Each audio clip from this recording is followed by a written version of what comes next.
La dimensión generalizada de la intoxicación contemporánea, o lo que antes era la dimensión perdida del goce hipermoderno.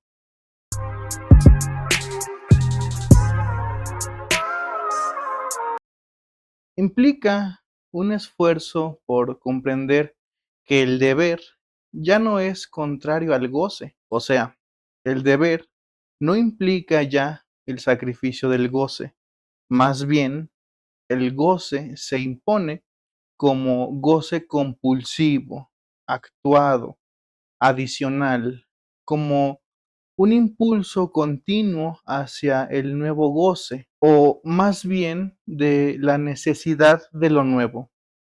La necesidad de lo nuevo como forma hipermoderna del goce, como si incluso la única forma de mantener el deber y el goce en una misma dimensión fuera la de gozar únicamente con lo nuevo, lo atractivo, lo que no había, y esa es la base de la ecuación del consumismo.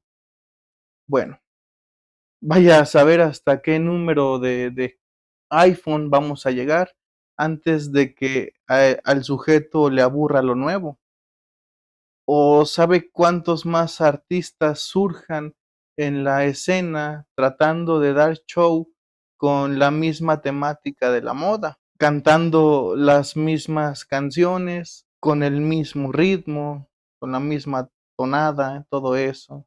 La necesidad de lo nuevo, en cuanto forma hipermoderna del goce, no solo se limita a consumir sin desmedida, también implica el consumo de uno propio ante los demás, puesto que ya no se es suficiente consumir objetos inanimados como teléfonos, carros, casas, etcétera. Ya es necesario, por este goce voraz, consumir sujetos vistos como objeto de consumo. O sea, dígase reality shows, ¿sí? Que mantienen consumidos a sus espectadores, esperando a cada momento algo que los haga identificarse para poderlo consumir como nuevo. Esta idea de identidad, como ya explicábamos, es esa idea con la que se abstraen las condiciones lingüísticas y de cognición de los sujetos. Por eso hay sujetos que se identifican tanto con algún personaje que sale en estos programas que hasta llegan a llorar, a votar, pagan por verlos. Es una especie de despersonalización virtual y una proyección, pero no hacia crear mejores formas de relación, sino formas más enfermas de relacionarse con el otro, formas virtuales que se alejan un montón de la realidad.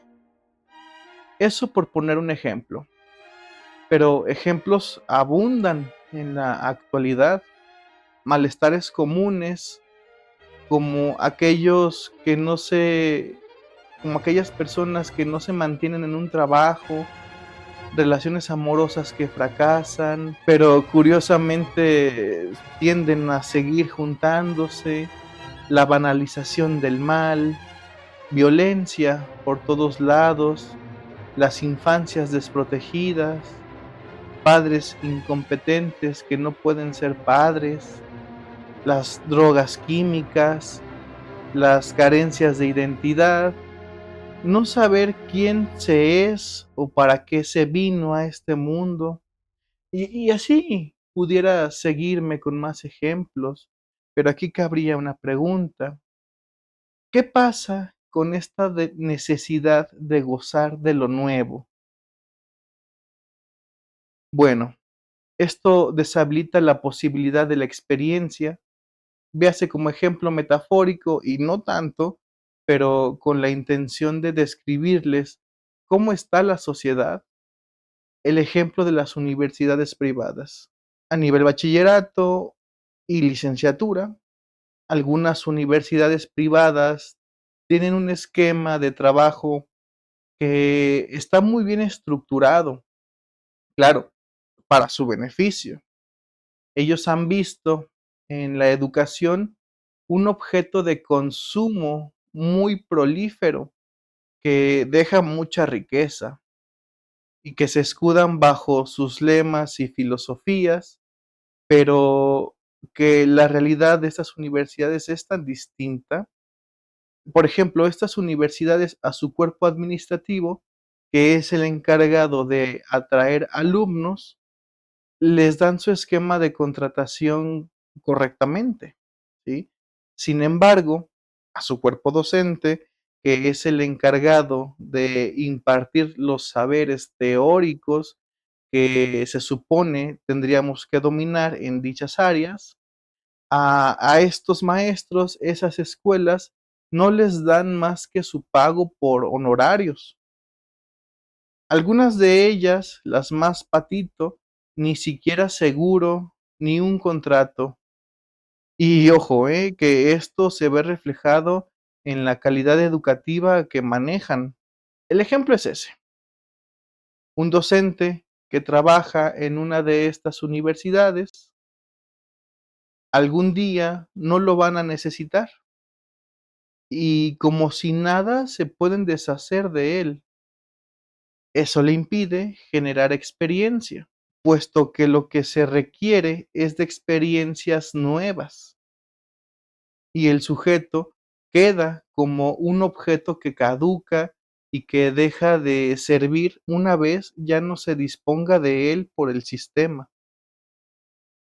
El culto a la nueva sensación se impone sobre el carácter formativo de la experiencia. Para que sea experiencia es necesario un lapso dentro del cual puede ocurrir la elaboración simbólica. El tiempo es lo que nos da la experiencia de la vida. En estos tiempos intoxicados, lo que sucede es que se quiere acceder lo más rápido posible al goce, puesto que en ello se encuentra la represión nula de la droga. O sea, de lo que hace sentir mucho, lo que ya hablábamos en videos pasados. El tiempo intoxicado de la cultura hipermoderna impide y altera la dimensión de la experiencia.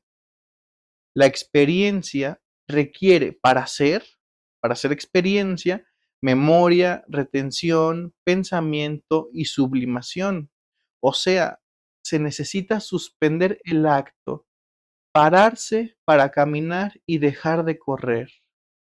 Algo que dé tranquilidad y permita una articulación y un establecimiento del tiempo y de sus efectos, en contraposición del carácter instantáneo de la sensación y del culto a lo novedoso. El discurso capitalista, por el cual se entiende como lema de una sociedad intoxicada, es el de la promesa de que la multiplicación de sensaciones, la multiplicación de objetos gadget, la multiplicación del objeto de goce puede dar satisfacción. O sea, el discurso capitalista está vendiéndonos la idea de que mientras más consumamos, mientras más endrogados estemos, como ese concepto que utilizaban las mamás para referirse que tenían una deuda y que tenían que pagarla porque pues habían adquirido un objeto, ese es el concepto de endrogarse. Asimismo, que mientras más consumamos, en algún momento eso que hacemos nos va a dar satisfacción. Como la persona que se vuelve adicta a las cirugías estéticas, ¿sí? Esa persona ha comprado el discurso que dice que mientras más se intervenga el cuerpo, en algún momento va a cumplir su ideal. En algún momento va a alcanzar esa satisfacción tan anhelada, esa satisfacción que le prometieron. O sea, este cambio paradigmático que gozar con lo inmediato, de adulación a lo novedoso, del goce mortífero, está mutando la concepción de la cultura.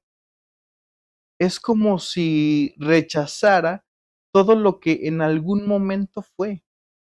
No hay memoria, es una mutación total y no tienen lazos con lo que se precedía y aparte cancela el pasado.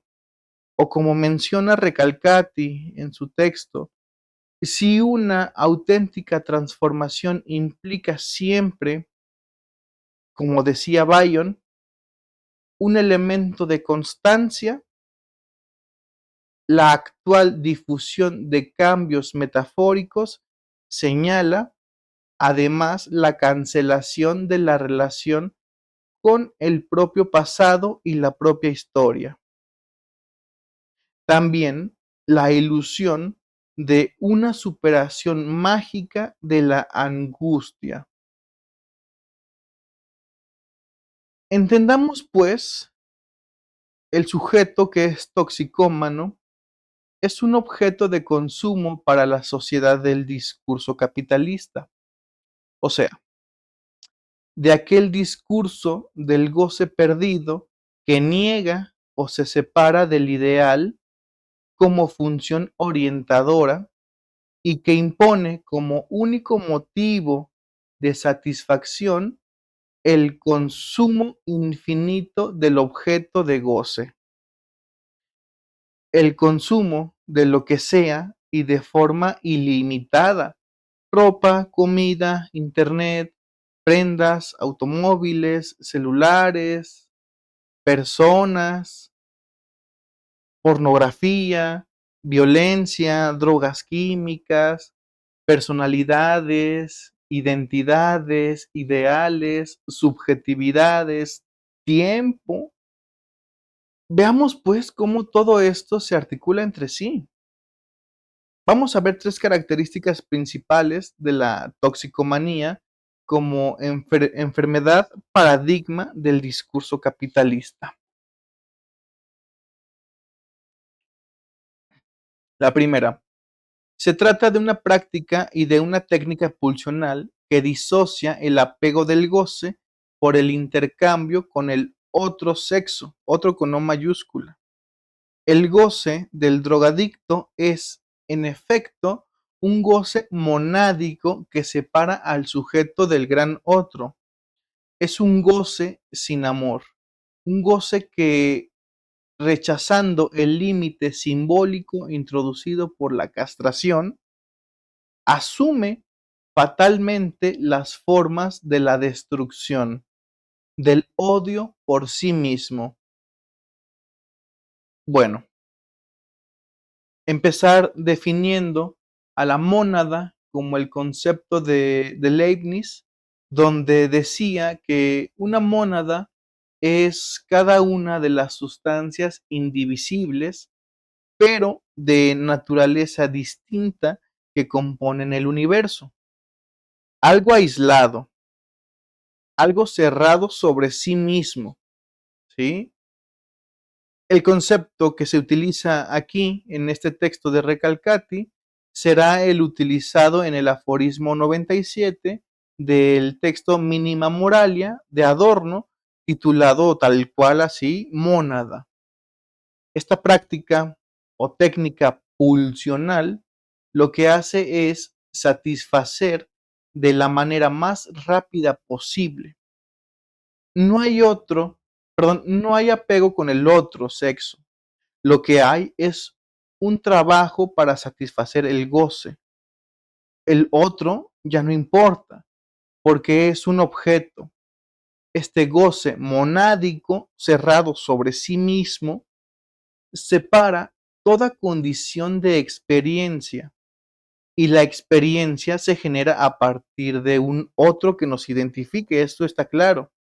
O sea, que es un goce que no da ni recibe amor, un goce que ha rechazado la castración o que ha rechazado la cultura, que ha rechazado a quienes lo iban a inscribir en la cultura. Lo que queda, pues son las fatales formas primarias de destrucción, de un odio por sí mismo,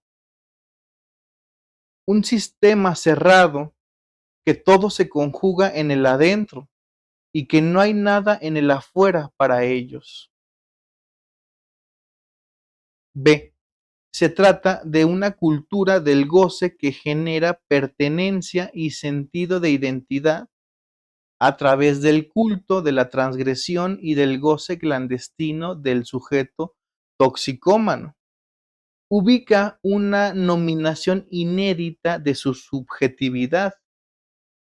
La toxicomanía no es solamente una práctica pulsional, sino también el fundamento material de una nueva nominación social.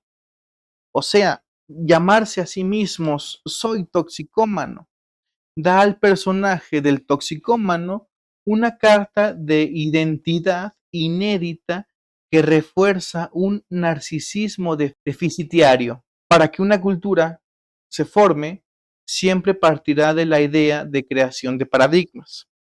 O sea, un acto que se replique infinidad de veces y que posterior a este no se conciba una estructura social sin la participación de este fenómeno y que aparte pues se le tenga que rendir culto. Por ejemplo, la cultura del consumo. Ahora no se puede concebir la realidad sin que no se hable de consumir, de tener, de poseer. Lo que sucede en la cultura del goce, en la cultura del consumo, es que esta cultura genera sentido de identidad y de pertenencia. Este deber ser está concatenado a la idea de ser eso que se consume, incluso como mandato metafísico. Eso que soy viene por condición de un deber que me forma como ente. O sea, soy lo que consumo, soy lo que el goce me permite ser. Ojo, que el goce inmediato, el goce clandestino, el goce mortífero. Así, el sujeto se ubica dentro de un paradigma vacío con el cual se identifica, creando pues identificaciones fallidas, anudadas a objetos, rechazando la ley, sin ideales, lo que da como resultado pues subjetividades distintas a las que ya se estudiaba con Freud, con Lacan, ¿no? Lo que se clasifica como toxicomanía vendrá a ser no solo una práctica pulsional, sino también el fundamento de la nueva nominación social. O sea, si no consumes, si no te endrogas, no serás sujeto de la cultura. Y navegar con esta bandera de ser lo que el goce, de ser lo que el goce permita ser, le permite al sujeto crear una identidad que refuerce un narcisismo con deficiencias, un narcisismo patológico, que refuerza la idea de que es mejor ser algo que se anude a la nada y de allí representarse en la sociedad, a, en contraposición, estar dentro de la cultura con todos sus atolladeros y vicisitudes. C. Se trata de una modalidad de tratamiento de la angustia relativa a la problemática de la aceptación subjetiva del propio deseo o la de bloquear un goce maligno y persecutorio del otro con O mayúscula. La práctica de la toxicomanía no es solamente una práctica que permite alcanzar un goce no afectado por la castración, sino que también es una práctica de defensa contra la angustia. El ser toxicómano es un ser que se defiende de la angustia, es un ser que se defiende de sus propios deseos, es un ser que intenta bloquear un goce maligno, violento y persecutorio de un otro. O sea, el otro se le presenta como un representante de la represión, como un representante de la ley simbólica. Y el toxicómano intenta huir de eso, puesto se le presenta como angustiante. El toxicómano no solo quiere alcanzar un goce que no se afecta por la castración, sino que también sale como una práctica de defensa contra la angustia de la vida. Puede verse en las personas que consumen cualquier cosa, como consumir aliviana un poco del peso de la vida, por lo menos por ese momento de consumo, pues porque después vendrán los reproches de todos esos excesos de consumo, ¿no? Es lo que nos marca esta condición de reproche. Entonces, estas prácticas de goce mortífero son lo que dan la pauta para que en estos tiempos podamos entender y pensar que las toxicomanías no solamente serán vistas y serán estudiadas para entender a las personas que consumen sustancias químicas, sino a poder entender a todas aquellas personas que tienen una insatisfacción, una carencia de identidad, que tienen esta angustia por no poder consumir todo lo que se desea consumir y que por otro lado generan patologías nuevas que son las llamadas patologías del vacío. Todo esto es y se entiende cómo es que va mutando la concepción del sujeto a través de los tiempos y cómo comprender al sujeto en la actualidad. Bien, pues nada, es un video corto el de hoy también, que anuda otros trabajos de toxicomanía que estaremos y seguiremos trabajando a lo largo de estos videos. Dudas, comentarios en la caja allí abajito. Ya saben, me ayudan mucho con su like, con todas esas cosas. Nos vemos.